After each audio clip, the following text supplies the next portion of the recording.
talking, motherfuckers. I know you can hear me. What's going on, everybody? I am live at Frankfort Comic Con, or Frankfort Con. Frankfort Con. Frankfort Con, sorry. I apologize. I apologize. Old school. With comic creator, or Memoirs of an Angel, Brian Rodman. What's going on, brother? What's up, man? How you doing? What's up, man? How you been? Doing all right. Doing pretty good, man. Dude, I took him out of his booth, which is a hilarious story, by the way, because this is a smaller con, okay? And let me explain something. And Brian goes to a bunch of them. Like, he goes to more than I do. So cons are like the booths. Like, you don't get a lot of room. No. You don't get no room. And as you can see, I mean, I'm 235. This big dude. This is a big dude right here, right? So when I went looking for Brian, I could not find him. And which is impressive. So I mean, look at this shit. Yes, I'm looking for like the best beard in the con, right? I can't find it. And I'm like, what the fuck? So then I'm walking around. So then I seen the cover of his comic, right? I'm like, oh shit, there he is. And it's his wife, and she's standing there by herself, you know, which she's awesome, by the way. Mad props to her. What's her name again? Robin. Robin, you're fantastic. We love you. So I see Robin, and she's like, he just walked away. And I'm looking around like, how did he walk away? She goes, he crawled under the booth. Hey, man, when you gotta go, you gotta go. You know what I mean?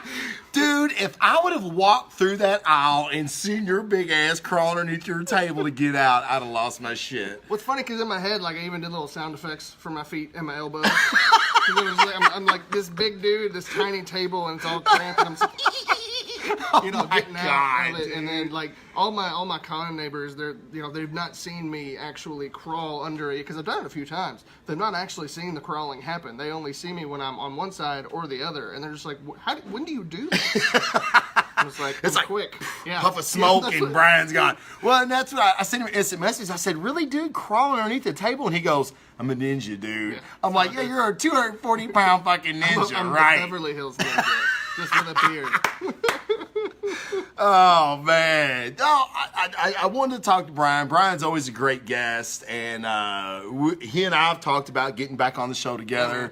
And, dude, what's been going on? So, Brian had a big announcement to make to me just right as I was setting up.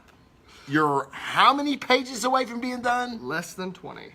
Less than 20 pages away, or being done. Less than 20 pages away of being done of the first book of Memoirs of an Angel. The Kickstarter that we did last year. Yeah. This is going to wrap that up, and we will start shipping stuff out into February. So, yeah, man. Wow. So we're there. We're almost That's amazing. done. Dude, that's fantastic, man. What a milestone.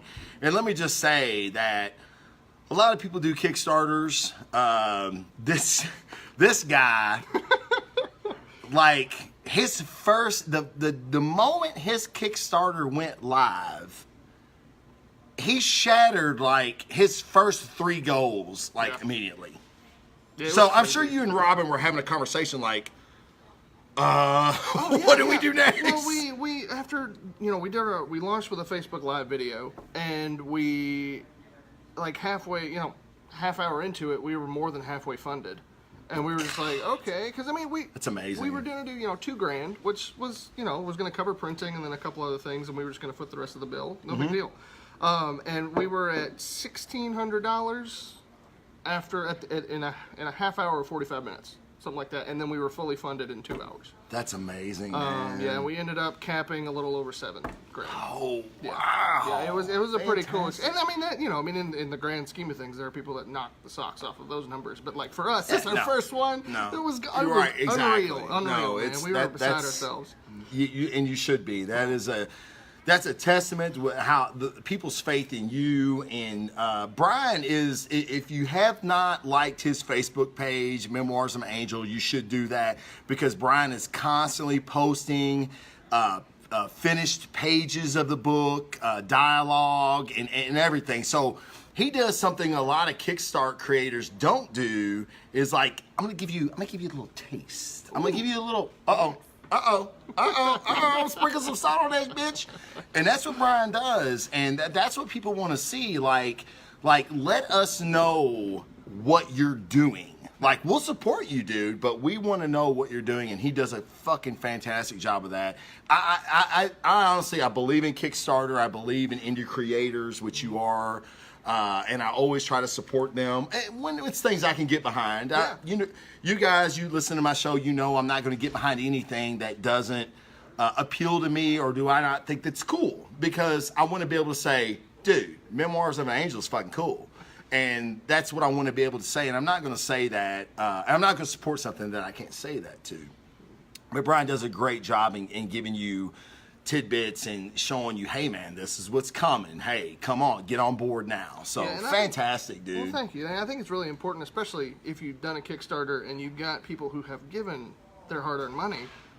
Show them that you're show them your progress. So like, I try to send out as many updates as I can, but I try to encourage everybody in my Kickstarter updates, hey, come follow the page on Facebook, because that's where you're going to see every page that I post just about is posted. It may be tweaked a little bit once for printing purposes, but like that's pretty much what you're going to get. So you get a little taste. As a comic book fan, what I like to see is the raw shit. Yeah. Like I like to see it before it's done. Right? Because everybody's going to see the shit after it's done. I want to see, like, oh, dude. Hey, and this is a story that I probably shouldn't tell, but I'm going to because I'm proud of it. And a lot of people are going to be like, oh, they fucking suck. I seen Limp Bizkit. Limp Bizkit in '98 at the brewery, which is on Baxter Avenue. Well, it used to be on Baxter Avenue. It's not the brewery anymore. Yeah. But they used to have great shows. And a buddy of mine was like, I'm a big Rage Against the Machine fan. And they were like, dude, you've got to see this band, Limp Bizkit. Tickets were $10. I'll never forget. Yes, I was in drill school for the fire department. So I was really worried about, like, not getting up the next day to go get to drill school because I'd been fired, right? Mm-hmm. So we go to the show, and I'm instantly in love. And so they were selling demos for $5. The entire album, Counterfeit, their first album, was fucking $5. It was the raw version, studio version. I still have it to this day with my ticket that Fred Durst signed in the CD case. I shit you not. So, like I'm a fan, right? So that means something to me. It don't mean shit to anybody else, but it means something to me. And like you putting that stuff out there when it's raw like that, I love it, man. I think a lot of other fans are gonna dig that shit too. I hope so. Yeah. So we're definitely gonna have Brian on again when I finally get to read the story, because yours truly still hasn't fucking read it. I'm dying to fucking read it. So when he gets everything finished, he's gonna come back and we're gonna fucking break it down. I'm really looking fucking forward. That'll be fun, man. That's going to be fun. That's a lot. That's going to be a lot of fun. Sure, and I'll give you a little taste. This is not the only Memoirs of an Angel thing that's coming out this year. So, what do you mean? I don't want to say. Damn it! I get a taste. I can't order the entree. I fucking hate it. No, that's cool, man. That's awesome. Yeah. See, man, y'all, dude, we break it down right here on the report, dude. We break it down. All right, guys. Like I said, when I hit Brian up, I was like, hey, man, you want to do like a guerrilla show? Like, because we have none of this planned. No. You guys know how I do it. Like, I have 4 pages of notes. Now, granted, I may skip over half of it, but I still slightly prepared. But I just wanted to just kind of geek out, man. Yeah. Geek out a little bit. So, with you being on this con tour, and Brian does a lot of them. He does a great job of promoting his book. What's your favorite thing about coming to the cons, man? Seeing the people again, like just the other creators, I think, and returning fans and people that you see at a lot of especially the regional shows that we go to. We haven't branched out too far yet, but we hit up pretty much every regional show we can. And I think that's probably my favorite part, is just hanging out with all the creators that you only see when you come to Comic-Con. You don't get to hang out with them other than that. So, so it's nice to see everybody again, and just seeing returning fans, getting to talk to them for a little bit, and seeing their excitement and anticipation. That's probably my favorite. Yeah, I mean, because like you can ask anybody. I'm the least creative person you ever met in your life. Like I can't create anything. I draw like stick figures and shit. Every idea I have comes from somebody else's idea. So it's like I can't generate that original thought. I wish I could. So for you to like have people come to you and be like, "Hey man, dude, I really dig what you're doing." That's got to be like, dude, it's got to be like the fucking best thing, right? It is pretty surreal. It's really cool. I mean, like, when, you know, because you put your heart and soul into something. I worked on this story off and on for like 15 years and never saw light of day, you know. And then I got married, and my wife pretty much, she just gave me an ultimatum. She was like, "Well, okay, you can either you know, stop talking about this, or you know, I'll help you and we'll actually do it." So yeah, to see that come to life, to hold that book in your hand, and then for people to actually just throw money at you, right. and actually enjoy it and be excited about it. There's nothing like it. It's pretty cool. Yeah, I mean, like I said, like I get really excited when people say, "Hey man, I watched your show and I went to my comic shop for the first time in 20 years." Yeah. That is the biggest compliment I can get, because I always knew I would have like comic book fans or somebody that liked comic books watching my show. But my goal was to always push the genre forward. Yeah. And to get people to like and discover the stories and the characters that I did as a kid. And like, you know, I mean, they're not kids that are coming to me. They're like, "Dude, I love the movies. You were talking about source material. I went to my comic shop and I loved it. And I have a pull list now." Yeah. What the fuck? Are you doing serious? the Lord's work, sir. That's what you're doing. What's that? That's what you're doing the Lord's work. I'm doing the Lord's work. Yes, I am, man. Yeah. So I mean, that's a huge ego boost for me. So I can only imagine like creating something, you know, new and something that somebody hasn't seen before, how that would be.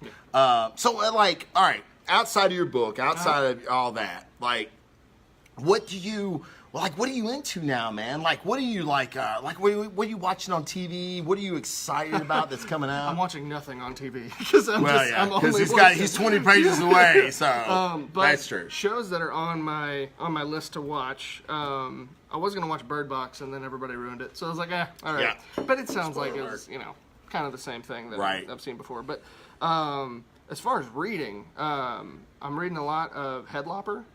I don't know if you've heard of that. Never. It's by Andrew McLean. Okay. And he's now on volume 3. He did a graphic novel, I think, in 2015. It was a post-apocalyptic book with Dark Horse called Apocalyptic Girl. It was really big, apparently. I didn't hear about it until I just started reading Headlopper. But he's it's a spin-off of that book? No, it's a completely different thing. But it's the same writer. Yeah, same writer and artist. So Gotcha. yeah. Cool. He does his own thing, and he's a husband and wife team. Gotcha. Cool. Yeah, so it's pretty cool.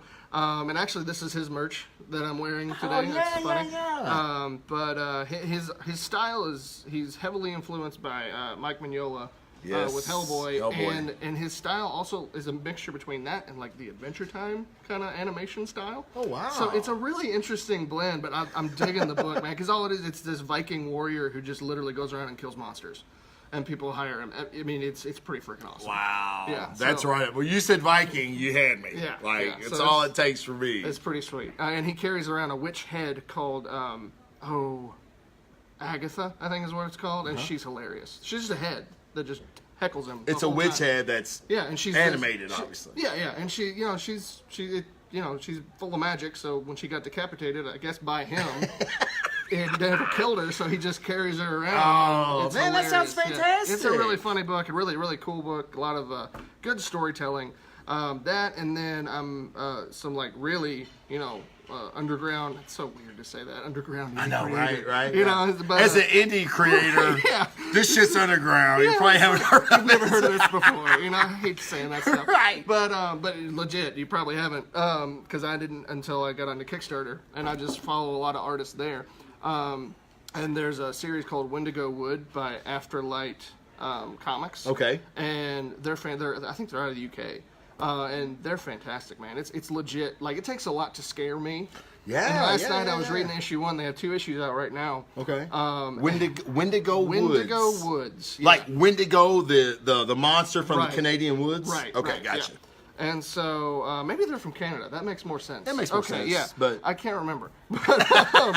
But anyway, it's just geography. Yeah, we don't whatever. care. Who cares? I don't do maps.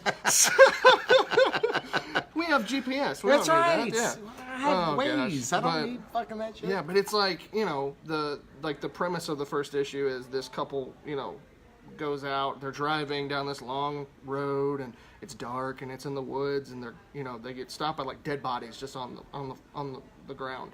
And so the husband's like, I got to check this out, because that's always a good idea.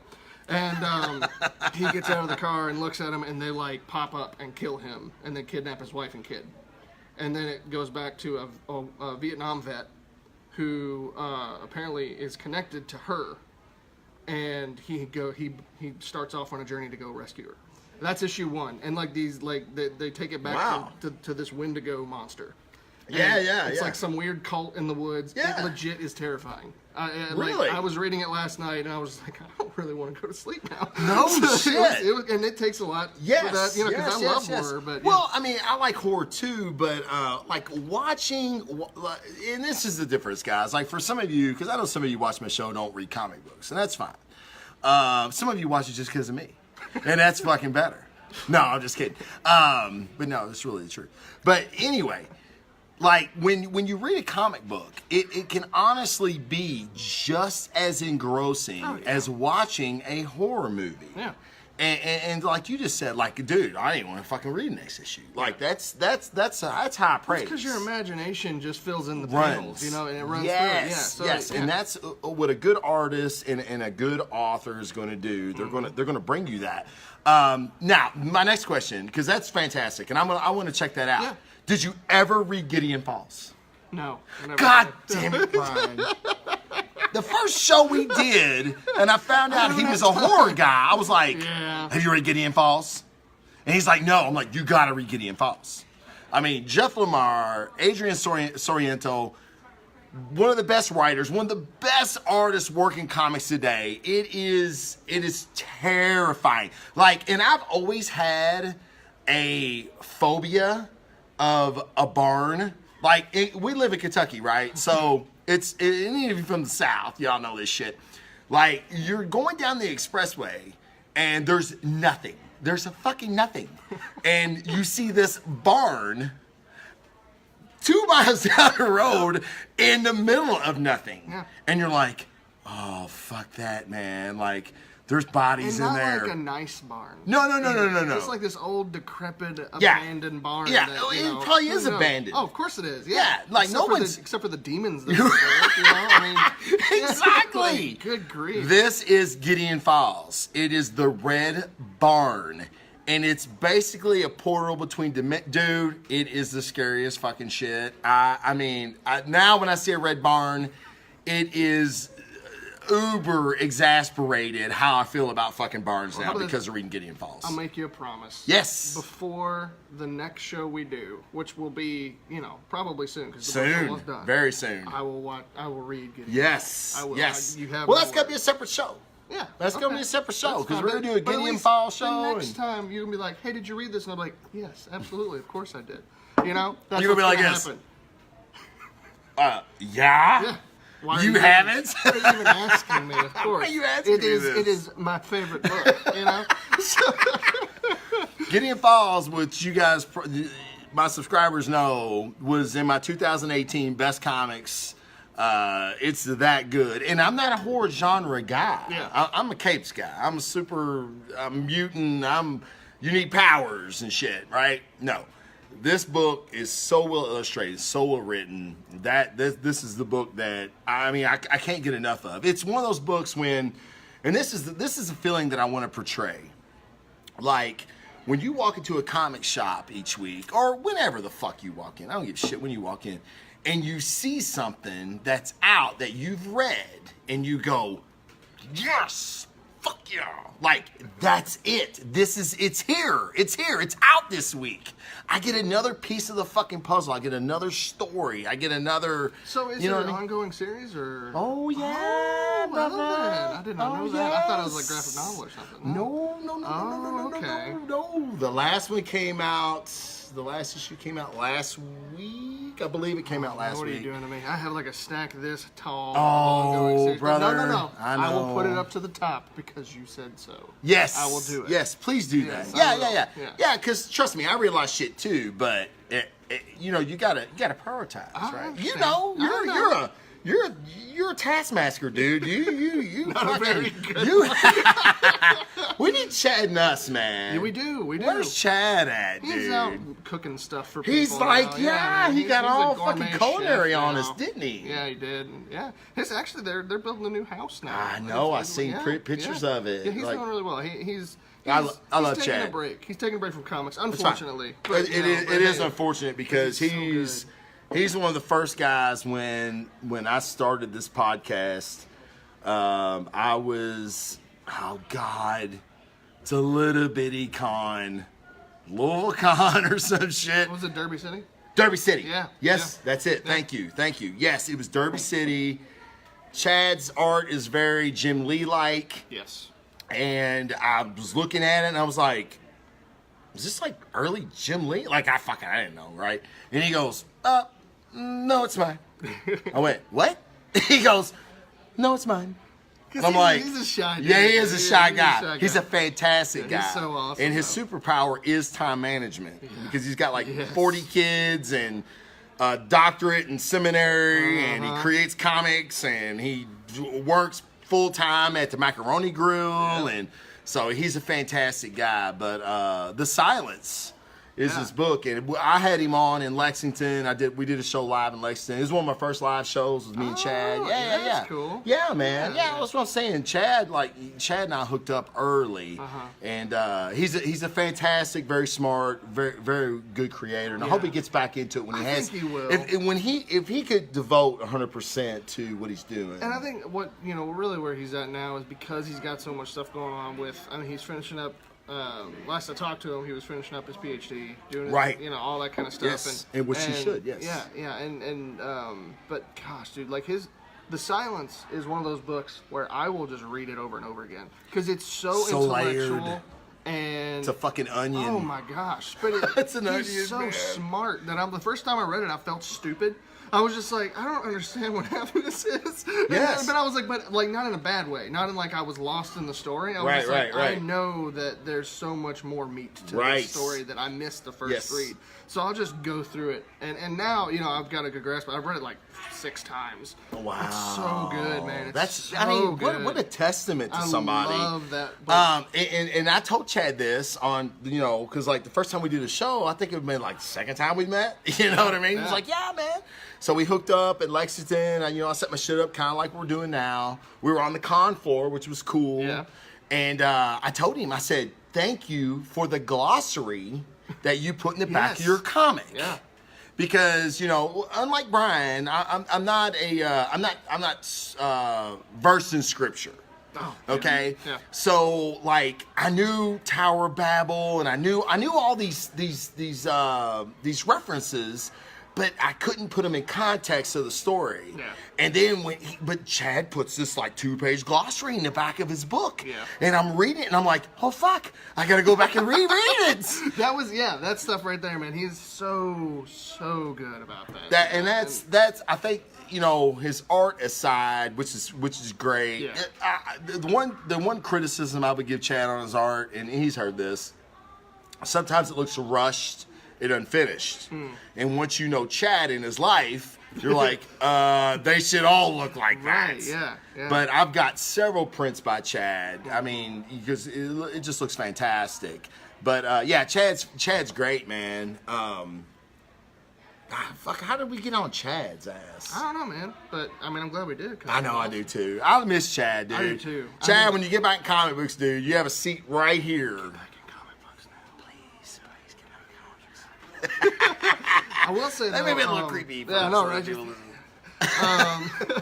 Just some dudes whispering, but no, like in the back of the trade, actually, we have something similar. We don't have the same style. No. Like with the just all the information that Chad had. But I've got a good friend of mine, Luke Bray, who's doing his PhD in spiritual warfare kind of stuff. So the same topic as the book. Oh, wow. And he has written like a short article. There's a PhD in spiritual warfare? There is now. So, but I want that PhD. Like, you know, how that works throughout the Bible and what that looks like in life and all that kind of stuff. Okay, cool. So, so he's cool. just laying out the basics, and it just kind of helps frame the world of memoirs a lot more too. Sure. He actually finished that up. I got it couple weeks ago. So Oh man, be in the awesome. back. Yeah. We're pretty excited about that. Yeah. And what's his name? Luke Bray. And he's local? He used to be. He's now in Chicago. Okay. Yeah. All right. Yeah. Well, maybe we get Luke on. Maybe that'd be fun. That'd be great. He's a really interesting dude to talk to. He and I actually did a Facebook Live last June, I think, during the Kickstarter, last July. Okay. We did one about that topic. All right. And it's pretty cool. So it's somewhere on my Facebook page. Okay, in sure. Facebook I like land. check So, that out, yeah. man. Yeah, awesome.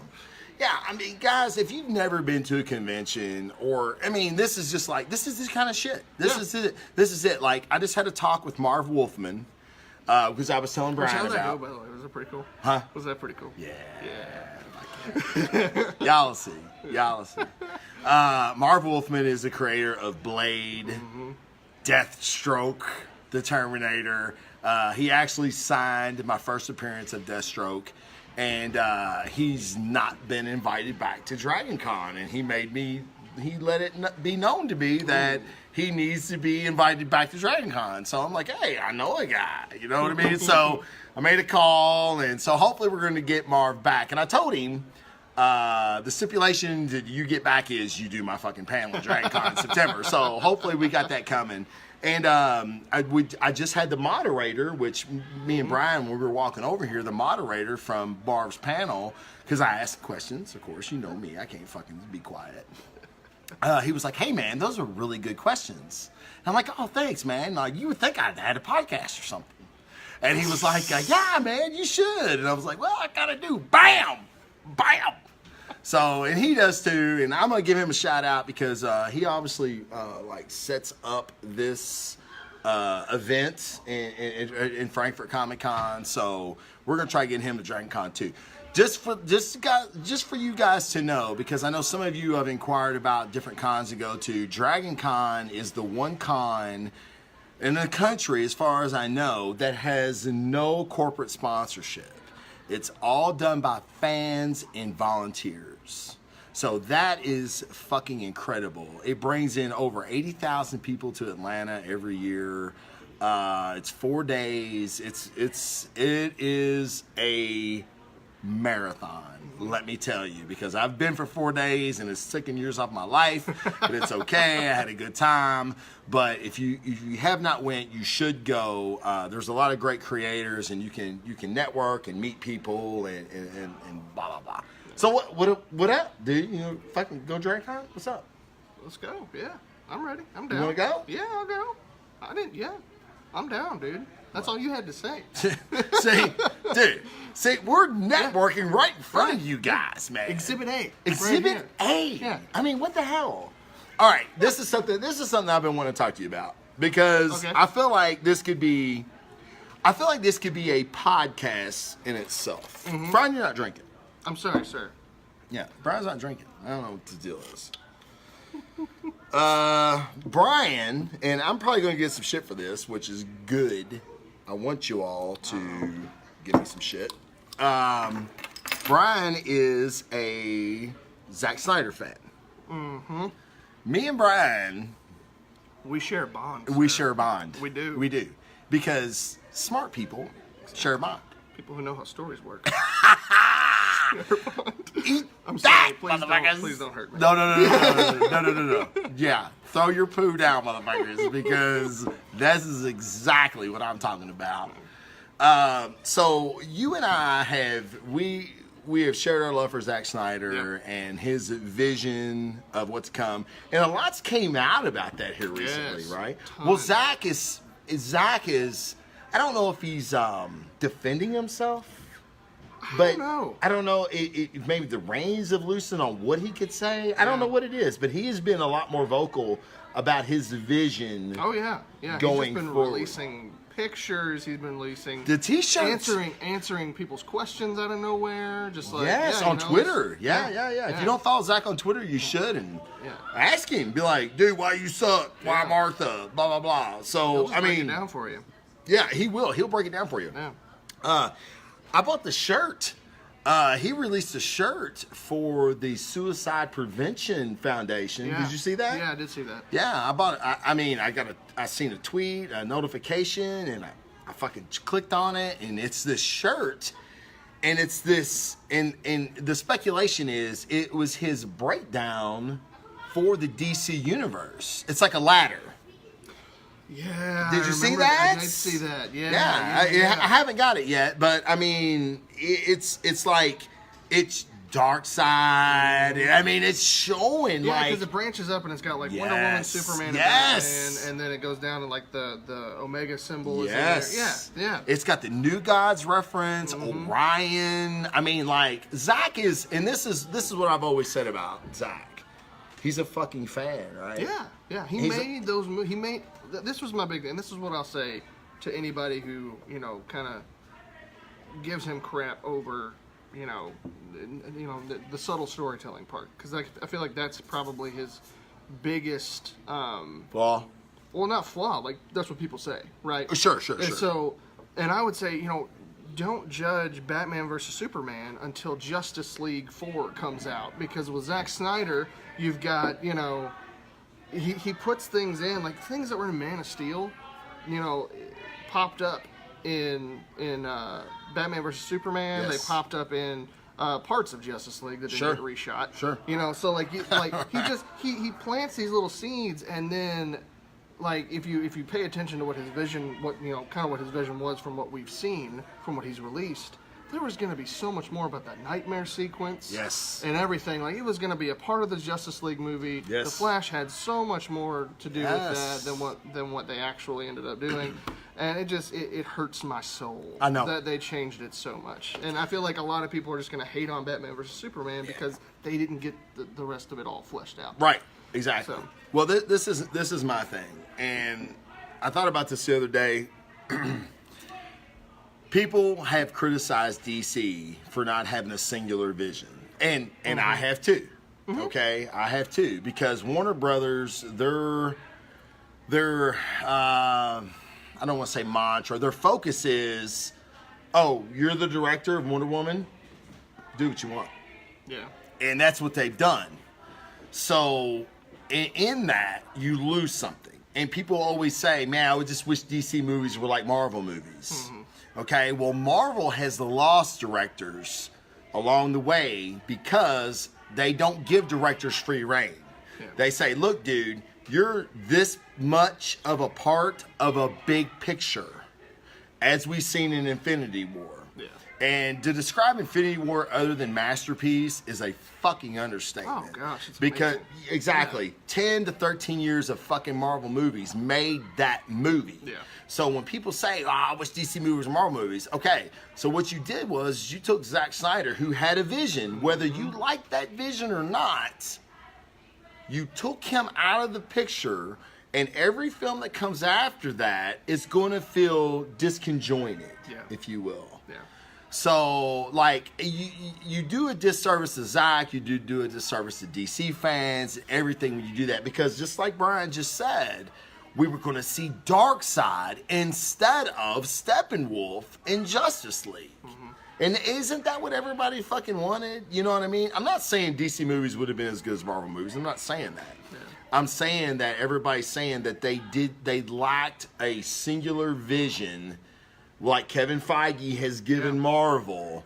I feel like Zach, being a comic book guy, was going to give us comic book fans that image. Yeah, well, I think what happens with Warner Brothers in general is just, when they kind of they put Zack Snyder out there and they were like, okay, you did Man of Steel, now you're in charge. You're going to be the Kevin Feige of DC. Yeah. And he did Batman vs. Superman. It didn't do well in theaters, which is interesting because it didn't do well because the producers of Warner Brothers, the executives, not the producers, the executives stepped in and they saw the original cut and they were like, no, we gotta change things up, and they ordered an edit, Yep. And then it didn't do well in theaters. But when it was released on Blu-ray, the director's cut, it did a lot better. People who hated on the theatrical cut loved the director's cut. And just to caveat that, Big Sam, who my Meatheads on Movies co-host, he fucking hated Batman vs. Superman, the theatrical cut. When the Ultimate cut came out, he put it in his top 3. Yeah. He was like, it's a totally different movie. Yeah. And I'm like, shit. You know, like, I inferred a lot in the theatrical cut. Yeah. And he and I, Big Sam and I, have always said, movies need to stand on their own. Like, I shouldn't have to infer to make sense out of a scene. Yeah. Okay? You know, you can infer a little bit, but not a lot, right? Mm-hmm. Well, I feel like I was inferring a lot. Like, I knew where Zach was going. It's weird. Yeah. You know what I mean? Like, well, it's because you're a comic book fan, and he made that for comic book fans, so the people who weren't comic book fans were lost. I agree. And half the movie, because they were like, what does this mean? Why is Batman killing people? Like, what is going on? And you're like, well, if you knew Frank Miller's version of Batman, if you understood, like, this is where they're taking Batman, Superman's going to bring in hope, all that stuff, it's like, okay, now I can see it a little bit. But they just never, unfortunately, gave a chance. I know, man. I follow this guy on Instagram. It's called the Snyder Cut. Oh, yeah, the guy that's just advocating all the time for it. And it's like, dude, every day. If it happens, it'll be like 30 years from now. When like, you know how they did like Blade Runner? You know what I mean? How they did like 7 different cuts of Blade Runner? I feel like it's going to have like such a cult following. They're going to be like, fine, here's everything. Okay, so, if that was to ever happen, I feel like all the haters, like everybody that's shit on this movie, they're going to buy it. Well, I think the big thing with that is, especially if it takes that long, which hopefully it doesn't, if it gets made, I think you'll be dealing with a different generation of moviegoers at that point. So you're looking at a completely different audience. That's a really good point. Then, you know. See, this is the reason I had him on the show. He's fucking way smarter than me. But like with the direction DC's going, like Patty Jenkins and James Wan like rule the show right now, because they're the two that actually were able to get rated, you know, to get things done, to go big at the box office. Yeah. You know, Aquaman, which I loved. It was ridiculous. I don't think it deserves the praise that it has, but it's good. It's ridiculous. It's so ridiculous in the best way. I feel like it took... I agree. Yeah, they took Momoa's personality and turned it into a movie. Yeah. I feel like that's exactly what they did. Yeah. That's exactly what they did, man. And I walked out It's Water Thor. It's a Water Thor. Yes. It's Thor, the first Thor, but done better. Yeah, I would agree. But visually... Aquaman, I feel like, is one of the best superhero movies ever made. Visually, it's stunning. Because you've got like, I mean, especially when they go to the trench. Yes, thank you. The trench. It's fucking amazing. Chills. Not because I was scared, but because of how pretty. No, fuck that. I was scared. When they're falling down and all the little trench monsters are falling down to get them, I'm like, my gosh. So it was. Amazing. Looking. Amazing. Yeah. Story fucking sucked. Amber Heard, like, you know, you guys heard my review. Amber Heard, I love fucking Amber Heard. Oh my God. I mean, like, if Johnny Depp walked in right now, I'd fucking choke him on video just for touching you. Yeah. But she's a horrible actress. She's a fucking horrible. She did decent. She did better than I thought she was gonna do, man. She really did. No, she did better than I thought she was gonna do. I'm not saying. Well, I will say this. I'll put it like this, because I feel like it's gonna sound stupid, but there's no small parts, just small actors. You know, you've heard that, right? Right. So I feel like Amber Heard suffered from the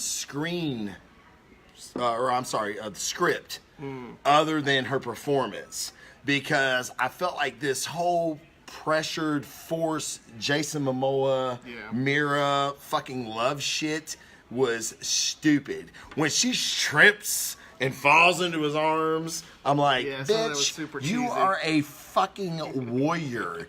You move water with your hands. You never trip. I don't think I've ever tripped. I'm a fucking athlete. I've never tripped in my fucking life. I was every day. See what I'm talking about? See what I'm talking about? Dude, I'm fucking 46. I never tripped in my fucking life. I've never tripped, ever. But that's what I'm saying. It's like, no, dude, you don't fucking trip. So, that shit was just so forced. And so, Amber Heard was a product of the screenplay and what the director was trying to do. Mm-hmm. But, fight scene-wise, visually, it was amazing. And I think DC needed this. They needed a good Oh, shot. they needed a hit. Man. They needed something. Other than Wonder Woman, which was First Avenger. I loved Wonder Woman, though. I thought it was great. It was great. It was better than First Avenger. It was better than First Avenger. Yeah. I'm a Captain America fan. You guys know this. I'm a Captain America fan. I left First Avenger very disappointed. And Wonder Woman did First Avenger story better than Cap did. Yeah. It really did, because I felt like I got the post-credit scene where I finally seen this amped up human being hitting a heavy bag and he smashes it. I'm like, where was this the entire fucking movie, dude? Now let's see if Wonder Woman 1984 can be Winter Soldier. There's no way. My goodness. That's one of the best Marvel. That's one of the best movies ever. Ever. This is my top three. This is my top three. Okay. And we can get into this because we're guerrilla style, right? Yeah. This is my top three. Avengers, the first Avengers. Mm-hmm. Just because it was magical. It was magical to me. I never thought I would see this. Thor, Hulk bound on a helicarrier. Are you fucking kidding me? So, Iron Man, Thor, and Cap fighting in the woods. What? So, Avengers is my number one. Winter Soldier, because I feel like it broke the genre. I felt like it did something that superhero movies weren't supposed to do. Mm-hmm. They made an espionage. It's a spy film. Yeah, it's a spy film. It's the Manchurian Candidate times 10. Yeah. Right? And then Infinity War. Because my biggest complaint about Infinity War was Thanos. Like, Thanos is, you guys know, one of my favorite comic book villains. We haven't fucking seen him.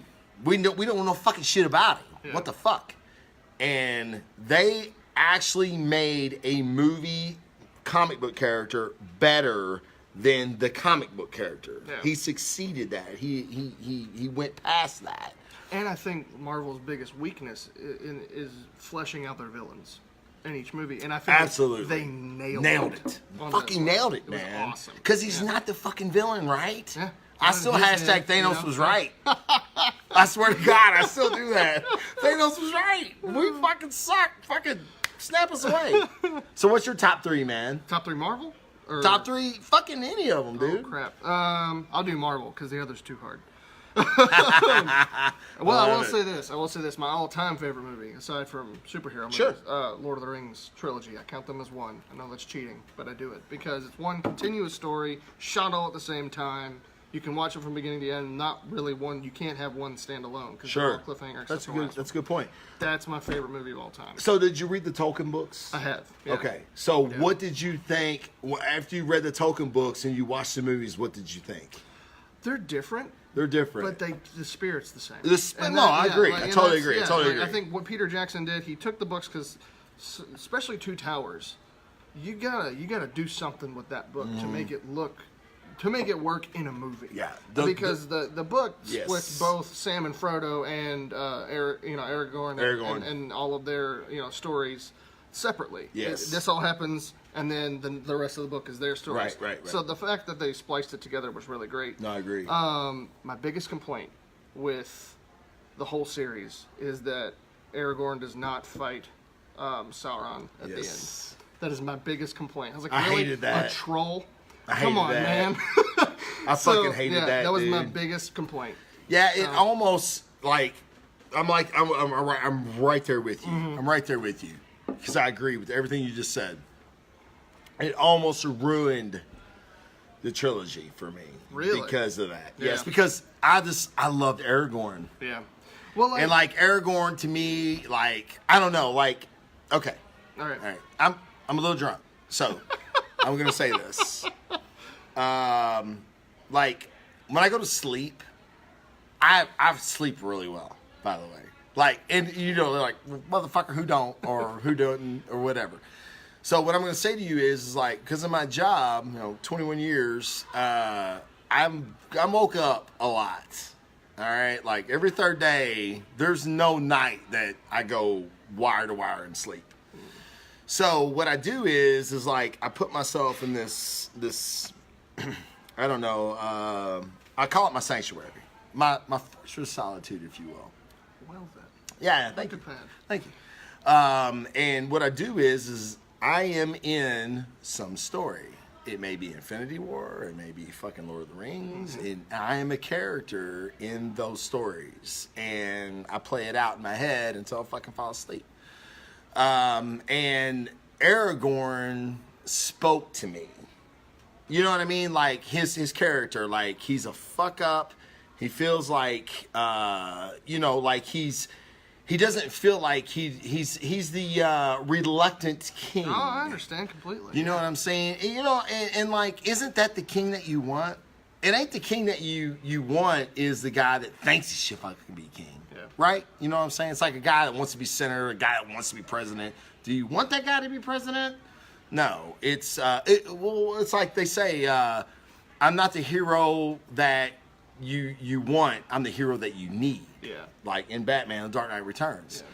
So Aragorn spoke to me and in those books, and I was like, fuck yeah, fucking Aragorn. And then in the movies, I was like, oh, I know what's gonna happen. I know what's gonna happen.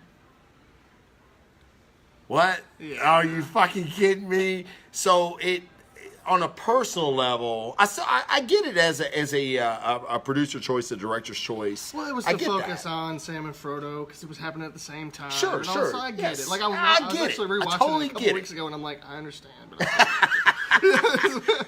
I understand. Yeah, I still don't like it. You know what I mean? Yeah. I still feel like it would have been a better movie. I still feel like it would have hit harder emotionally with Aragorn. Had they changed the pacing a little bit with the battle scene and Sam and Frodo, they could have easily put him in and then that's the problem with everything. Have the focus on this and then have the focus on Sam and Frodo. Mm-hmm. And then, have both things happening, coming to a climax at once. At once. And then the ring sinks into the lava. Yes. He dies. And then there you go, man. Like, See, look, he just wrote a better Lord of the Rings than fucking Peter Jackson did. And you guys don't want to fucking get behind this Kickstarter. What the fuck is wrong with you? You're like the only people around that didn't get involved in this Kickstarter. But no, that's good. Yeah, So, I mean, like, do something like that. But, do something like that, okay. man. That's not what we got. It's all That's right. fine. It's okay. But other than that, the best movie of all time to me. No, dude, trust me. I love them, and I love all of it, man. I really do. I mean, I love, I've given, a lot of guys have given me shit for the Captain Marvel trailer. Mm-hmm. I'm a big Brie Larson fan. I didn't say Brie Olsen, so you guys need to give me props on that. Because I do get that mixed up a lot. I don't know why. Yeah. But, I'm a big fan of hers, and I know she's won an Oscar, so she should be able to act. I don't know why she's not acting in the trailers. That lack of expressions, man. Yes, really sure yes. What's going on there, but this is my theory. So do you watch Agents of S.H.I.E.L.D.? No. Okay. No. Yeah. All right. So last season, I don't know what season they are now, but the season that they introduced the Kree.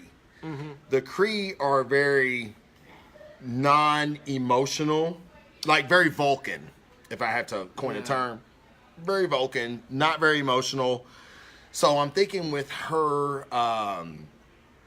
brainwashing and stuff, she has been manipulated and brainwashed to wash the human emotion away. And so I'm feeling like, I hope, this is my fingers crossed, as the movie goes on and she starts to regain her human memories, she starts to emote those human responses. And we get more Captain Marvel, more Carol Danvers, and you know what I mean? We can identify. And I've learned to trust Marvel at this Absolutely. point. So, I think really what it'll come down to is I think this is the character breakdown of her, coming from the Kree back to her humanity, and then that will, when her role in Endgame will mean so much more to the audience. No, I agree. So, I agree. I mean, if they go that direction, I think it'll be great. So well, let me ask you this then. So, you say that, Marvel's never let me down. Okay. So I trust in Marvel. Why is it that this movie comes out early March, okay? We have 4 weeks Yep.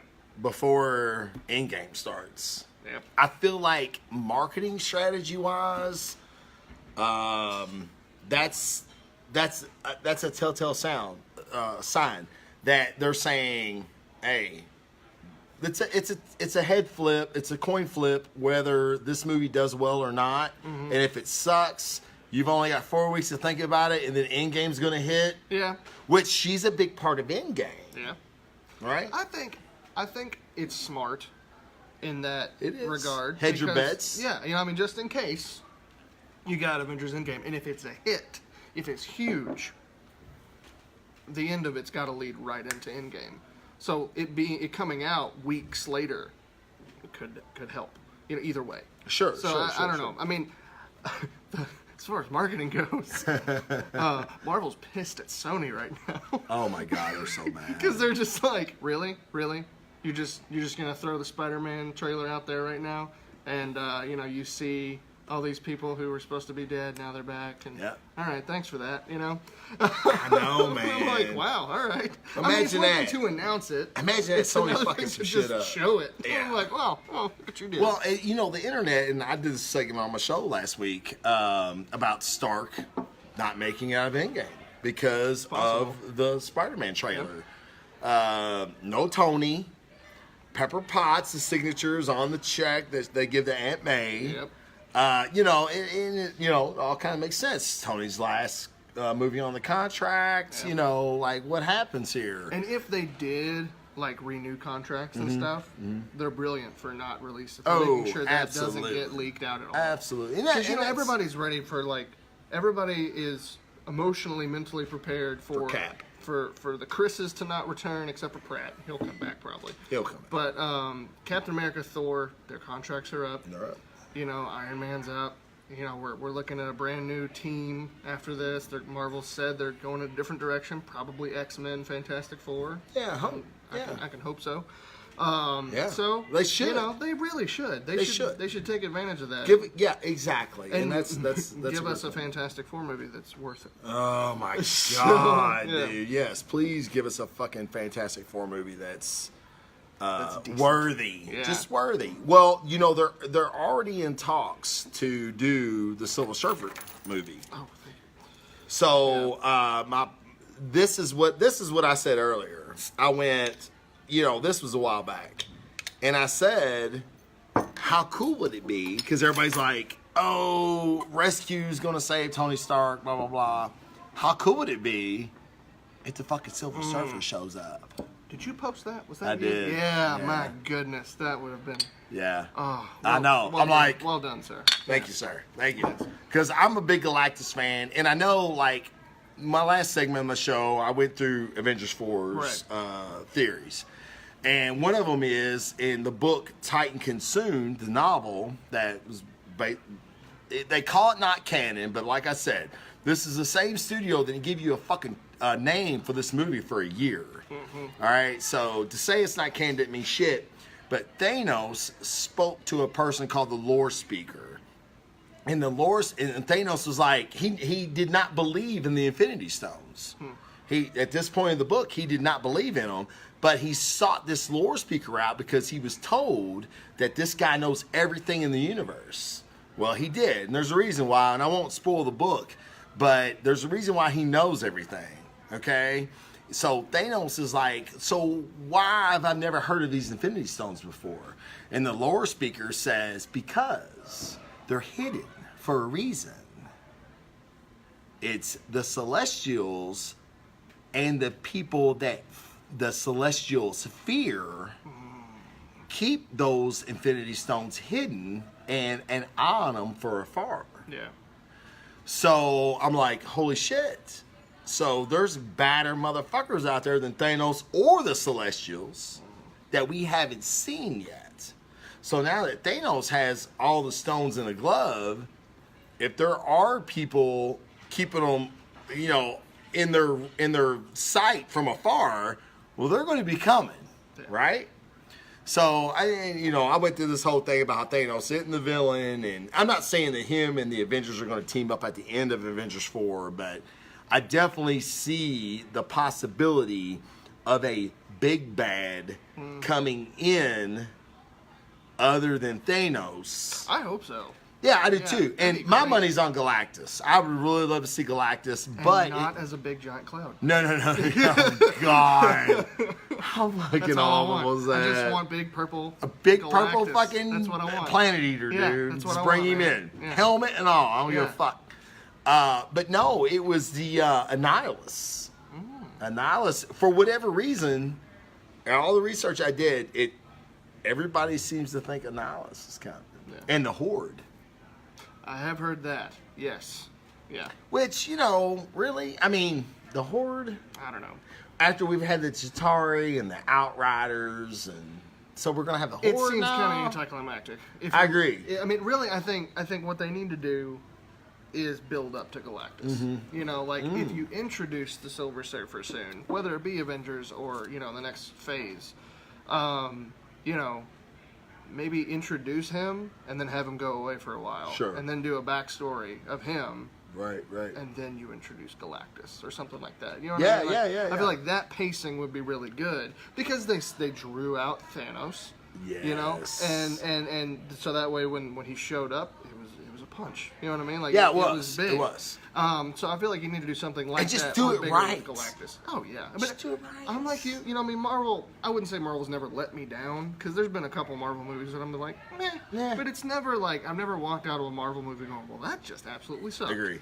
Totally agree. So I trust them. I think Kevin Feige knows how to incorporate different directors and tell a good story. And he's not going anywhere. So I think he'll be. I think the Marvel Cinematic Universe is in great hands. It is. It really is. And I hate to say this because Kevin Smith says it all the time, but it's true. It's a great time to be a fucking nerd. It's so great to be a nerd. It's like it really is. It is, man. Yeah. Like, we get to see shit, and as a creator, and you're a creator, so.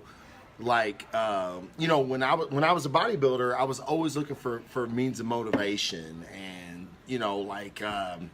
diets are hard things to stay on. They really are. I am aware of this. Right.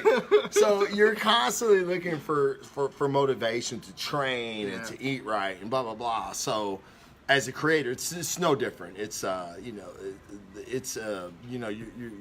you're trimming a fine line and the differences in the two.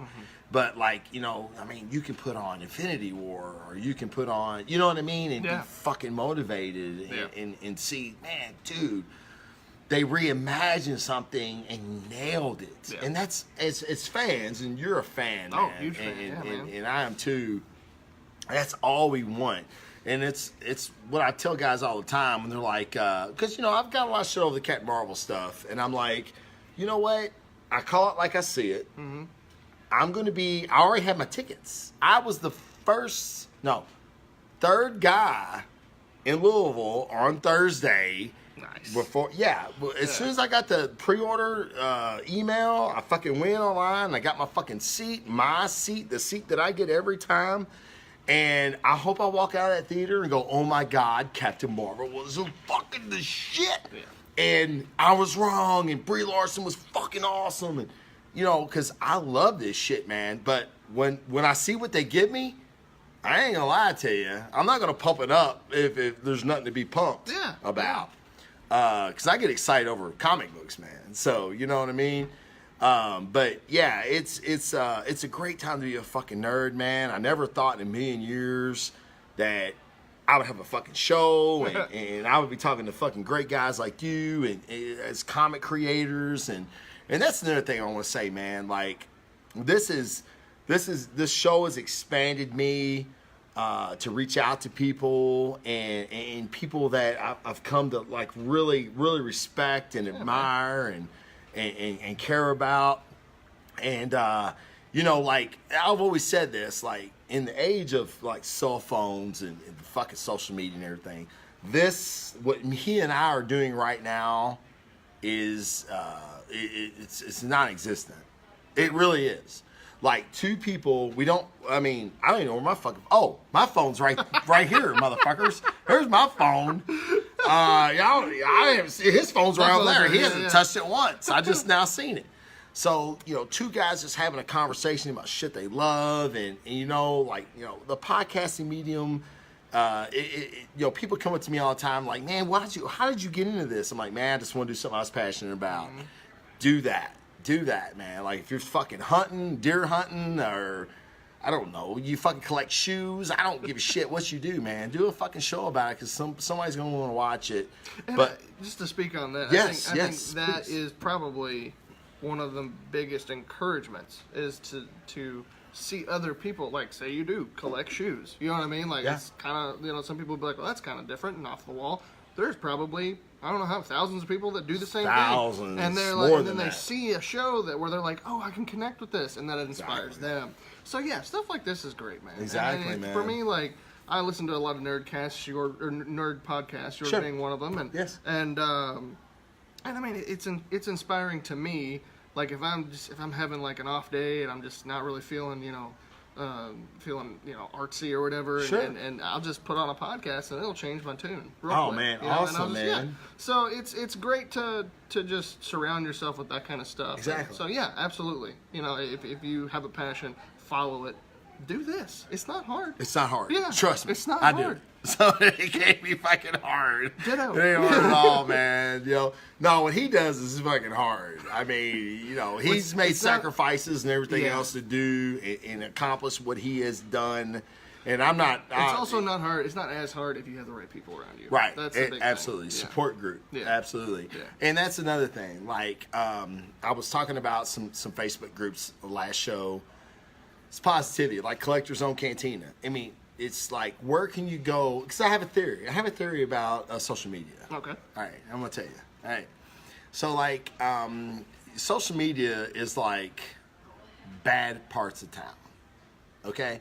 So, like, Facebook, as you're watching me right now, Facebook's a bad part of fucking town, bro. Can be, yeah. Can be a really bad fucking place of town. Twitter may be the fucking ghetto of all social fucking media outlets. All right, like I don't even know if you can navigate Twitter enough to get away from the fucking negativity. Yeah. Instagram is pretty much your East End. It's your high. It's nice. Let's look at cats. No, oh my God. Oh, they have Christmas lights. They have Christmas lights in Instagram. Place in social media land. let me off in Instagram land. You know what I mean? So, like Facebook, yes, there are nice places, but you have to know what streets to go down on Facebook, right? Yeah. So, as nerds, as geeks, we're legion, and we really are. And as you can see by these movies and comic book sales that are up 3.3% from last year, we have power. Mm-hmm. Okay, so like you guys watching this show right now, you are contributing to this fucking power that we have.